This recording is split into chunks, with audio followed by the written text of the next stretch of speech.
Assalamualaikum warahmatullahi wabarakatuh. Shalom, Om Swastiastu, Namo Buddhaya, dan salam kebajikan. Perkenalkan, nama saya Jojoana. Saya dari Program Pendidikan Periklanan Kreatif dengan nomor NPM 230-622-1251, kelas B. Pada kesempatan kali ini, izinkan saya untuk memaparkan sedikit dari feedback evaluation tentang divisi exhibition pada AWF 2025 kemarin. Dalam beberapa menit ke depan, saya akan membahas beberapa poin. Yang pertama itu ada background, yang kedua ada feedback dan evaluation, lalu yang ketiga ada key positive insights, lalu yang keempat ada issue analysis, yang kelima ada strategic response, dan yang terakhir ada conclusion. Yang pertama ada background. Apa sih AWF ini? AWF atau Advertising Week Festival merupakan festival periklanan terbesar di Universitas Indonesia yang diselenggarakan oleh mahasiswa program studi periklanan kreatif. Nah, tujuan acara AWF ini sendiri untuk memperkenalkan dunia periklanan serta industri periklanan pada generasi muda melalui beberapa rangkaian kegiatan seperti talk show, seminar, exhibition, competition, roadshow, awarding, dan masih banyak lainnya lagi. Sedikit perbandingan antara AWF 2024 dan AWF 2025 adalah pada AWF 2024 mencapai 400 lebih partisipan dalam 2 hari kegiatan. Lalu pada AWF 2025 kami berhasil menarik 900 partisipan untuk 2 hari kegiatan. Lalu lanjut saya akan membahas feedback dan evaluation pre-event secara overall AWF 2025 divisi exhibition itu sendiri. Di sini ada beberapa poin yang ingin saya sampaikan untuk evaluasi dan feedback. Yang pertama itu ada keterlambatan koordinasi internal. Jadi pada saat itu salah satu anggota dari divisi exhibition terlambat masuk grup, lalu ada venue yang belum pasti. Hingga hamin 2 bulan pada saat itu venue untuk day itu belum juga dikonfirmasi dan pasti. Jadi itu menghambat beberapa perencanaan pameran. Lanjut ada revisi ide dan mapping yang berulang. Karena ketidakpastian venue tadi dan anggaran, ini memicu revisi yang berulang-ulang kali di dalam divisi exhibition itu sendiri. Lalu ada pembengkakan anggaran. RAB yang tidak sesuai dengan realisasinya sehingga ini mengakibatkan panitia harus menggunakan dana pribadi mereka untuk membeli beberapa keperluan exhibition AWF 2025. Lalu lanjut ada miskomunikasi panitia internal. Pada saat itu hamin 2 minggu vendor batal akibat miskomunikasi antara panitia internal. Lalu poin selanjutnya ada karya pameran yang belum siap. Hingga hamin 2 hari saat itu masih ada karya yang belum siap 100%. Entah dari informasi yang belum 100% kekumpul atau dari produksinya juga yang belum selesai. Lalu yang terakhir ada biaya produksi yang tidak terduga. Karena karya fotografi kami ini dicetak dengan ukuran yang cukup besar yaitu A1. Jadi ternyata biaya cetak untuk karya ini sendiri sangat melebihi ekspektasi kami. Lalu selanjutnya ada feedback dan evaluation post event di day one. Di day one ini ada beberapa poin yang bisa kami sebagai panitia exhibition evaluasi. Yang pertama ada booth yang tidak strategis.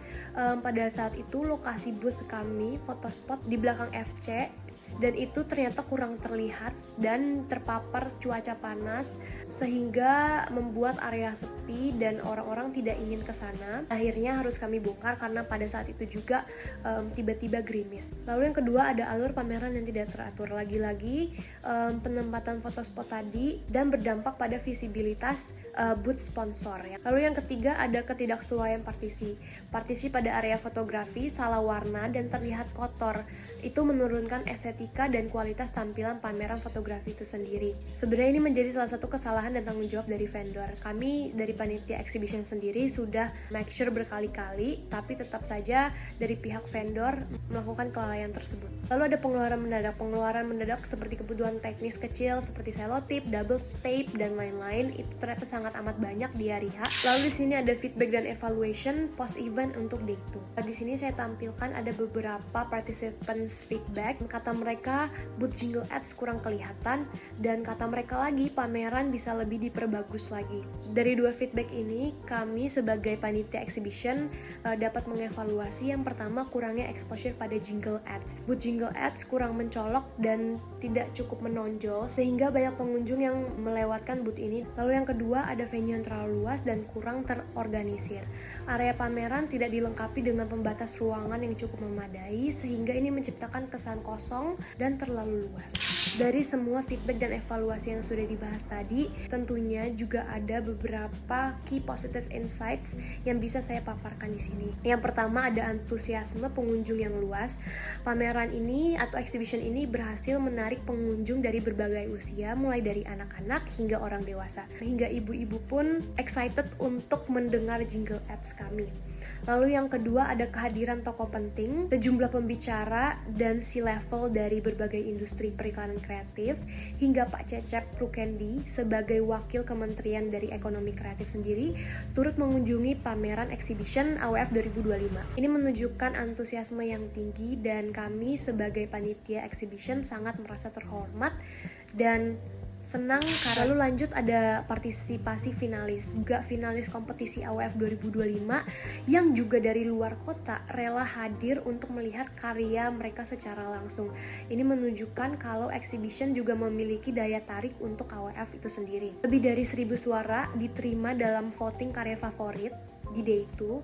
Ini menunjukkan keterlibatan tinggi dari para pengunjung itu sendiri. Lalu selanjutnya saya akan menganalisa isu yang terjadi di AWF mulai dari pre-event sampai di day 2, khususnya di divisi exhibition. Yang pertama, isu bisa terjadi karena perencanaan dan koordinasi yang kurang matang.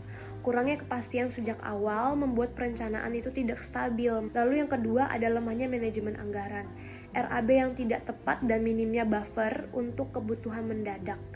Lalu yang ketiga ada kelemahan teknis dan visual saat acara. Minimnya perencanaan teknis pada beberapa karya, tidak adanya simulasi venue membuat pengalaman visual dan interaktif jadi kurang maksimal seperti yang sudah saya mention tadi di jingle ads. Lalu yang keempat ada keterlambatan produksi karya, deadline yang tidak tegas dan lemahnya kontrol produksi. Selanjutnya di sini ada strategic respon strategik yang harus kami ambil untuk bisa menyelesaikan atau bisa memperbaiki isu-isu yang ada tadi. Yang pertama, untuk kemudian harinya kami bisa membuat RAB yang lebih fleksibel dengan buffer budget sebesar minimal 10-15% untuk keperluan yang tidak terduga. Lalu yang kedua, untuk kedepannya survei harga bisa lebih awal dan lebih luas lagi, khususnya untuk produksi karya agar dapat meminimalkan divisi biaya. Lalu yang ketiga, menggunakan elemen visual yang menarik, khususnya untuk booth yang kecil-kecil seperti jingle ads, menggunakan elemen pop-up, LED, atau instalasi yang lebih unik lagi, agar karya pameran dapat terlihat jelas. Selanjutnya, menempatkan deadline finalisasi karya minimal H-14, sehingga semua karya bisa terkumpul dan terpasang dengan tepat waktu pada saat pameran. Selanjutnya, memprioritaskan penempatan booth penting seperti booth sponsor dan kompetisi. Yang selanjutnya ada mengatur pembatas dan dekorasi pada ruangan yang besar, layout yang besar, untuk menciptakan ruangan yang lebih fokus dan tidak kosong.